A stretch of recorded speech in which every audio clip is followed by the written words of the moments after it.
তো hello everyone, আজকে একটা নিউ ব্লগ নিয়ে চলে আসলাম তোমাদের সাথে। সেই ভিডিওটা শেয়ার করছি, ভালো লাগলে অবশ্যই লাইক কমেন্ট করো। কিন্তু এটার মধ্যে কি আছে? চাল। তো বন্ধুরা দেখতেই পাচ্ছ, তো সব গুছিয়ে নিই আমি এখন। তো অনেক কাজ, আর প্রচণ্ড ঠান্ডা পড়েছে, বিভৎস ঠান্ডা, নাক মুখ বন্ধ হয়ে যাচ্ছে।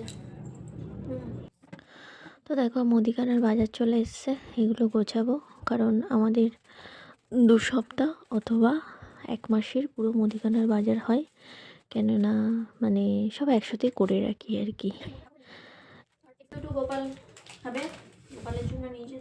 তারপর এমার্জেন্সি হলে টুকটাক তো সে মানুষের প্রয়োজন হয়, সেগুলো করতেই হয়।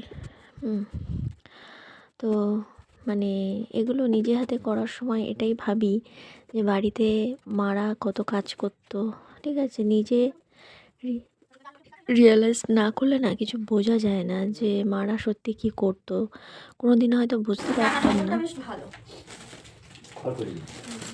যে মানে কি বলবো, ভাষা পাচ্ছি না যে কোনো বাড়ির বউ নিজের সংসার সমস্ত সব কিছু না হলে না এগুলো সত্যি মানে নিজের কাছে নিজে রিয়েলাইজ করা যায় না।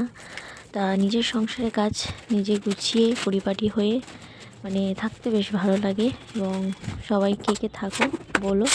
আর এদিকে আর একজন হাটের ওপরে কেন? হাটের ওপরে বিস্কুট মুড়ি, ঠান্ডা ওরই লেগেছে। হ্যাঁ, ব্যাপক ব্যাপক ঠান্ডা, ব্যাপক ব্যাপক।